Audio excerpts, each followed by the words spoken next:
Hey, ¿cómo estás? Gracias por escuchar este episodio, ya sea que lo estés escuchando en audio o estés viendo el video. Te agradezco por detenerte una vez más. Y bueno, la semana pasada salió el primer episodio de este proyecto que estoy empezando y quiero nuevamente agradecerte por acompañarme y si estás ahorita escuchándolo, pues nuevamente darte mi agradecimiento por seguir escuchando. He querido hablar de distintos temas y tengo muchas ideas, pero bueno, me senté, me puse a escribir y una de las cosas en las que más estuve pensando fue en una pregunta. Hace algunos años estaba en una clase, si has estado en la iglesia, sabrás lo que es una escuela dominical, si no, pues te explico, es un tipo escuelita para niños, pero de la iglesia. Y salió esta pregunta, recuerdo, y es ¿por qué murió Jesús en la cruz? Y yo creo que si somos muy rápidos para responder, pues fácilmente podemos dar una respuesta. Y es pues por amor o para pagar mis pecados, no sé. Pero pensando un poco más, quisiera abordar esta pregunta de una manera un poco más profunda y que juntos fuéramos analizando cuál respuesta es más acertada, qué respuestas deben de ser rechazadas y pues quisiera invitarte a esta aventura. Había pensado explicar, abordar todos estos temas relacionados en un episodio, pero la verdad cuando estaba escribiendo vi que me extendí demasiado, así que voy a dividir en dos episodios esta pregunta, ¿no? ¿Por qué murió Jesús en la cruz? Y si quizá no te lo has preguntado antes, yo te invito a que te detengas. Detente un momento donde quiera que estés y trata de responder. ¿Por qué murió Jesús en la cruz? Y no des una respuesta rápida, sino toma un minuto y detente a pensar.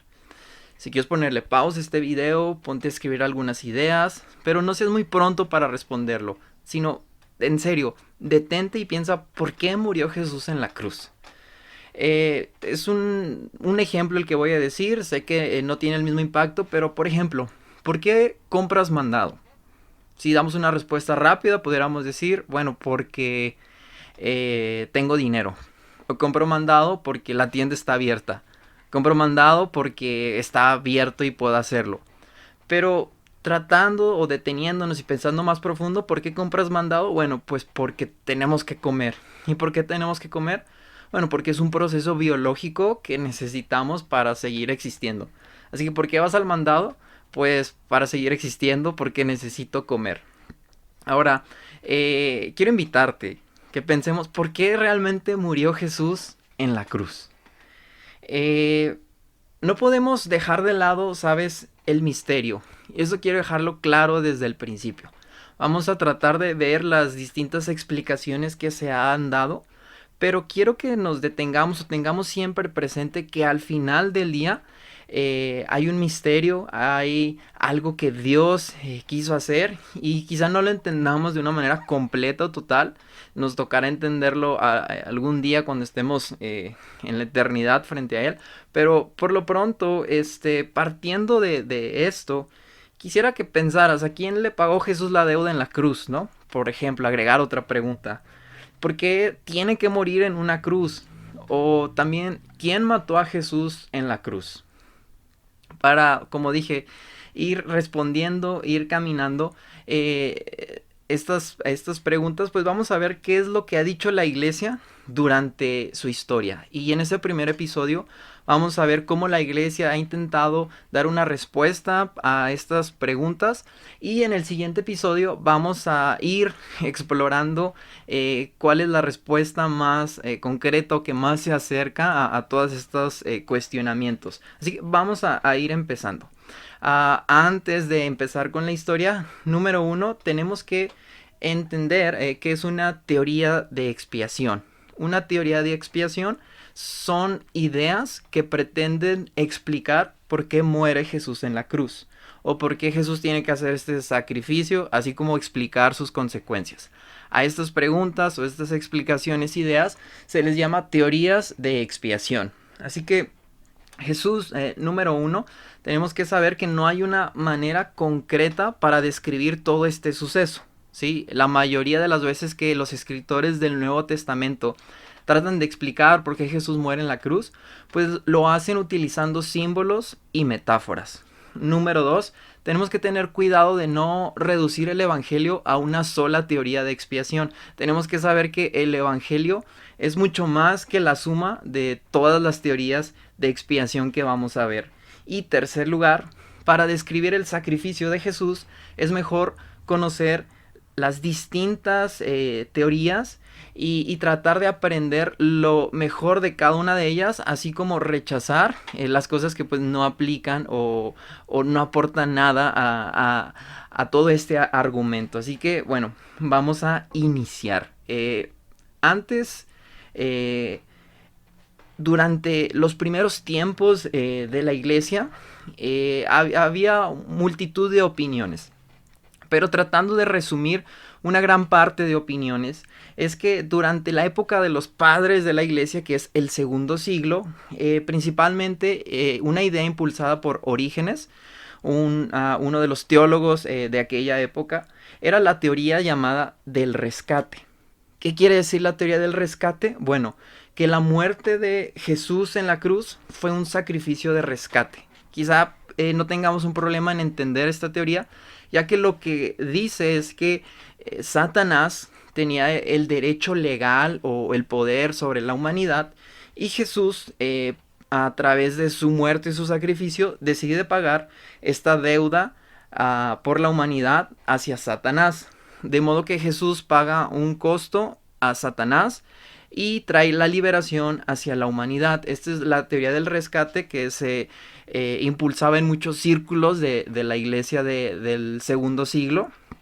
Y una de las posibles explicaciones de por qué entendían el sacrificio de Jesús de una forma donde había un rescate, tenemos que también tener en cuenta la persecución sistemática que enfrentaba la iglesia, es decir, desde distintas esferas de gobierno o del ámbito religioso, la iglesia cristiana era perseguida. Así que el mal pues se tenía muy claro, el sufrimiento se tenía muy claro. Entonces es muy posible que toda esta idea de lo bueno contra lo malo pues se explicara por los sucesos de esa época. Otra de las cosas es que, por ejemplo, durante los primeros siglos hubo también corrientes medio extrañas, por ejemplo el gnosticismo, que de una manera muy reduccionista trata o pone mucho énfasis en el conocimiento. El conocimiento, perdón, el conocimiento es lo que le da salvación o le da un poder a la humanidad, por tratar de resumirlo.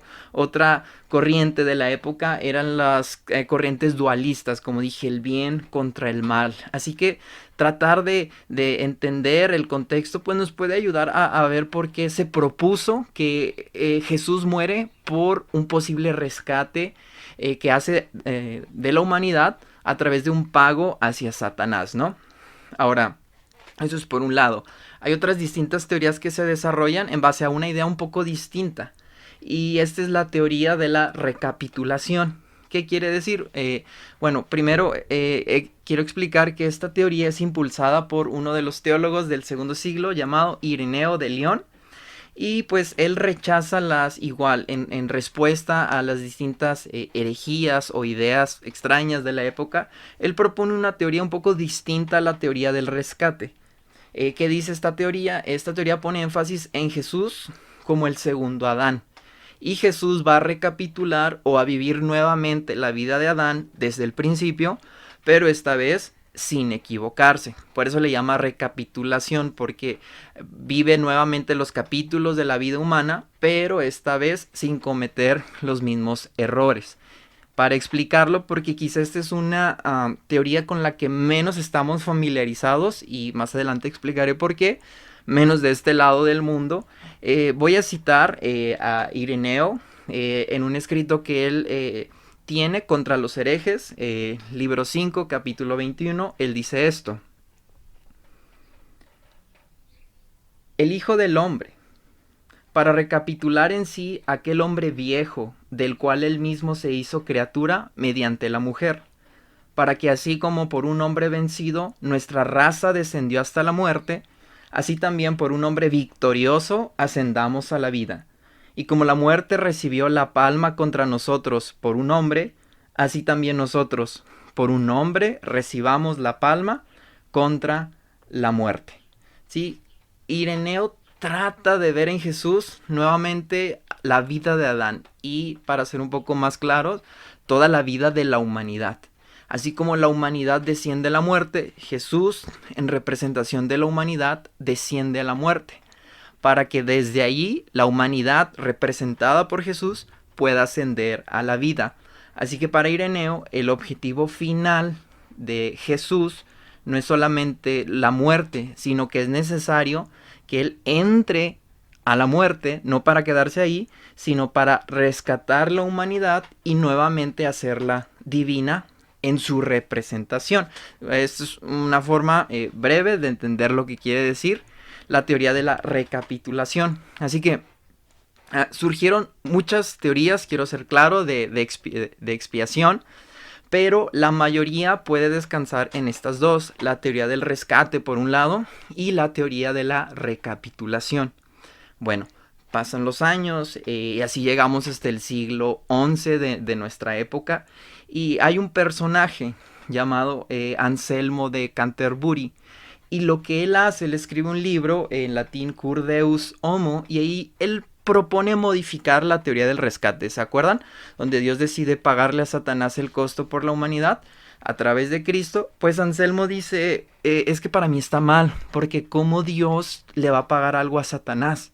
Para él no tiene sentido, porque de una forma sería que Dios estaba sujeto al poder de Satanás y Satanás, el diablo, tuviera de cierta forma más derecho sobre Dios y para él esta teoría no es acertada. Entonces él propone modificarla. ¿Y qué es lo que él dice? Él sigue haciendo énfasis en un rescate, solamente que él dice, sí, hay un costo que se pagó, pero, y pon atención, este costo no es hacia Satanás, sino y él propone esto. Dios crea la humanidad para que la humanidad pueda vivir una vida justa o pueda ofrecer justicia, vamos a llamarlo así. De manera que cuando la humanidad creada responde con su vida en justicia, la humanidad le paga a Dios el costo, supongamos, de vivir, o el costo para el cual fue creado, la humanidad se lo paga de regreso a Dios. Entonces Dios crea la humanidad tiene un costo que pagar, que es vivir en justicia. Pero cuando la humanidad no vive en esa justicia, cuando la humanidad falla en hacer lo que tiene que hacer, pues entonces no regresa lo que tiene que regresar a Dios, y esa falla o esa deuda es lo que en lo que Anselmo de Canterbury dice, allí se genera una deuda. La deuda se crea porque la humanidad falla en vivir justamente de vuelta hacia Dios, y la humanidad sí tiene una deuda, pero de regreso hacia Dios. Así que la humanidad está en deuda con Dios. Entonces, propone Anselmo, Jesús es el hombre o el ser humano más bien que de una forma mucho más grande, él vive la vida que la humanidad fue creada para vivir, y él paga de regreso a Dios esa deuda de justicia. Pero como Jesús fue un ser perfecto, pues esta deuda se paga no solo por él, sino por toda la humanidad. ¿Sí? Entonces esto es la modificación que él propone a la teoría del rescate de su época. Entonces Dios pone a través de Jesús una forma para que la humanidad pague de vuelta su liberación. Y bueno, pasan los años y durante la Reforma, si has sabido un poco, pues ya sabrás todo lo que sucedió. Si no, te lo resumo. También de una manera súper breve, y es que se levantan distintos personajes que cuestionan la tradición católica romana que se venía o que dirigía el pensamiento religioso, y se proponen una serie de cambios, de reformas, que bueno, la iglesia de la época no está de acuerdo, y se generan muchos conflictos, y a toda esta época de cambio se le llama la reforma. Y durante esta época nació un concepto, se desarrolla aún más lo que es la teoría del rescate, ya ahora modificada o, o más bien un poco modificada por Anselmo de Canterbury. Sufre otras modificaciones, y estas modificaciones son tan fuertes durante la Reforma que aún siguen teniendo un peso, consecuencias hasta nuestros días, y ahorita vamos a ver por qué. Durante la Reforma, la teoría pasa a llamarse teoría de sustitución penal. Y la teoría de sustitución penal, pues, dice que la muerte de Jesús es producida para provocar, o para más bien cumplir con la paga de nuestros pecados. Entonces, esta es la parte penal. Jesús muere para hacer un pago. Y la parte de sustitución es porque Jesús muere en nuestro lugar. Si se fijan, sigue teniendo las bases de la teoría del rescate, sigue manteniendo la tradición de Anselmo, donde dice la deuda no es a Satanás, sino es hacia Dios. Pero aquí se pone más énfasis en que esta pena implica que Dios necesita castigar el pecado. Y a través de Jesús, al castigar a Jesús, una víctima inocente, Dios puede castigar al pecado y toda la maldad. Entonces, esta teoría se expande, que es la que nosotros todavía hasta nuestro día de hoy estamos más familiarizados, y es: Jesús muere para hacer un pago por nuestras faltas o nuestros pecados.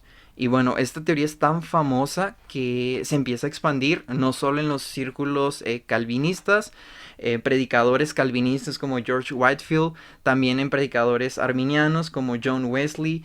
Todas las distintas iglesias que van surgiendo, pues rápidamente abrazan la teoría de sustitución penal. Y así sucede durante los años siguientes. Lo hacen también los movimientos evangélicos, los movimientos fundamentalistas, incluso hasta el año de 1900 el nuevo movimiento pentecostal pues también abraza lo que es esta teoría de sustitución penal para explicar el sacrificio de Jesús. Pero paralelamente al desarrollo y al crecimiento de la teoría de sustitución penal en la mente de la iglesia, surge principalmente en Alemania el movimiento del liberalismo teológico. Y en este movimiento pues se rechaza la teoría de sustitución penal, o entender el sacrificio de Jesús como se venía entendiendo en la época. Y hay un teólogo sueco que es Gustav Aulen. A principios del siglo XX él restaura la discusión, y se acuerdan de la teoría de recapitulación de Ireneo, pues él regresa mucho a esas bases, regresa a las bases de los pensamientos que giran alrededor de esa teoría, y él escribe un libro llamado Christus Victor, o Cristo Victorioso. Y aquí Gaulen, el teólogo, él no excluye que hay un aspecto de rescate en la obra de Jesús. Es decir, sí, claro que Jesús efectúa un rescate, pero él pone un énfasis mucho mayor en el triunfo que Cristo tiene sobre los poderes malignos del mundo. En este punto de vista se recopilan las ideas de los padres de la iglesia, principalmente del segundo, o bueno, de los primeros siglos, y se resalta el tema de la victoria de Dios. Jesús sí vive nuevamente la humanidad que nosotros no pudimos vivir, pero Jesús finalmente triunfa sobre los poderes malignos, y este énfasis en Cristo como victorioso pues es sorprendente, y es muy resaltado por Gustav Aulen. Entonces aquí nosotros vamos a detenernos un poco. Vemos de inicio la teoría del rescate y la teoría de la recapitulación, y vemos cómo esas teorías van evolucionando durante los años. Pero al día de hoy, y más que nada en la iglesia de Occidente, las iglesias evangélicas, protestantes, pues se abraza aún más, se conoce aún más la teoría de expiación. Pero Y la verdad es sorprendente cuando alguien nos dice, oye, pero no es la única forma de entender por qué Cristo murió en la cruz. No solamente es por algo penal, sino también, como sugiere la teología de Gustav Aulen, también Cristo en realidad sí replica la vida de Adán, como en la humanidad. Y así como la humanidad va a la muerte, Cristo entra en la muerte en representación de la humanidad. Pero Él no se queda ahí, sino que Él es victorioso, Él resucita, Él sube a los cielos, rescatando a la humanidad nuevamente del poder de la muerte, de tal forma que ya la humanidad, su destino final no es la muerte, sino encontrarse y estar con Cristo Jesús, que ahora lo llena todo en todo. Y aquí quisiera que nos detengamos. Esa es la historia del desarrollo de las teorías de expiación. De estas dos teorías en las que pongo énfasis han surgido variedad de teorías, pero todas de una forma pudiéramos decir que surgen de estas dos. La teoría de la recapitulación es mucho más conocida, o Christus Victor, no en nuestro lado del mundo, sino quizá en iglesias más ortodoxas, en un cristianismo más oriental, pero la verdad, y una de las cosas que a mí me llama la atención es que en realidad hay verdad en las dos formas de describir lo que hizo Jesús. En verdad, las dos cosas tienen algo de cierto, pero eh, de todo lo que se nos ha dicho, de lo que se nos ha enseñado, ¿qué tanto puede encontrar un sustento en la Biblia, que es la fuente donde bebemos toda esta información, y qué cosas son reales, son genuinas, pero qué otras cosas en realidad deberíamos tener un poco más de cuidado? Por ejemplo, uno de los problemas en la teoría de sustitución penal es que algunos sugieren que el padre es quien castiga a su hijo al morir en la cruz. Y pensamos, ¿no?, en la predestinación. Decimos, Jesús fue predestinado para morir, eso estaba escrito, y claro, no podemos sustentar en los versículos que queramos, pero yo pregunto, en serio, ¿realmente el Padre castigó a Jesús? ¿El Padre realmente quería la muerte de Jesús en la cruz? Eh, ¿No es un poco similar a las historias de la mitología griega, donde Zeus demanda sangre para satisfacer su ira, o donde el dios Thor, él demanda también sangre para contener su ira, o donde los dioses aztecas, como Quetzalcoatl, también exigen la sangre de una víctima inocente o de una virgen para poder satisfacer su ira y bendecir a los humanos? ¿No se parece un poco a estas historias? Y la verdad yo creo que aquí tenemos que tener algo de cuidado, porque de una forma o aceptar que Dios exige la muerte de su hijo, pues es paganizar un poco el sacrificio de Jesús. Es tratar de entender lo que Jesús hizo, que como dije tiene también un misterio que por más que intentemos quedará esa parte que no podemos entender, pero en lo que alcanzamos a entender, pues paganizamos un poco, yo creo que bastante, la obra expiatoria de Jesús. Y aquí tenemos que recordar que quién es Dios. Y Dios no es Zeus, Dios no es Thor, que demandan sangre. O por ejemplo, pensamos en el Padre como un ser enojado, furioso, que lanza su rayo. Y Jesús, el Hijo bueno, el Hijo amoroso, se pone en medio de este rayo y Él es asesinado en lugar de la humanidad. Y aquí también tenemos que tener mucho cuidado porque entendemos, o esta forma describe a un Dios separado, a un Dios donde el Padre está enojado y el Hijo es alguien de amor y benevolente. Entender la obra de Jesús así, pues separa a Dios y lo convierte en dos seres distintos, cuando en realidad Dios es, o el Padre nos es revelado a través de Jesús. Y Jesús es muy claro y dice, el Padre y yo, uno solo somos. Así que no podemos pensar en un padre enojado, furioso, airado y un hijo dispuesto a perdonar, amoroso, totalmente al contrario, porque Jesús es claro, dice, el Padre y yo uno somos. Y lo que he visto hacer el Padre, pues es lo único que yo hago. Entonces ahí como que hay una incongruencia. Y cuando nosotros leemos en el Antiguo Testamento el nombre de Dios, el nombre del pacto, Yahweh, pues nosotros como cristianos sabemos que el Padre es Yahweh, que el Hijo es Yahweh y el Espíritu Santo también es Yahweh, es un solo Dios. Y como dije, Jesús es muy claro, él dice, el Padre y yo uno solo somos. O como cita el credo niceno, Jesús es Dios verdadero de Dios verdadero.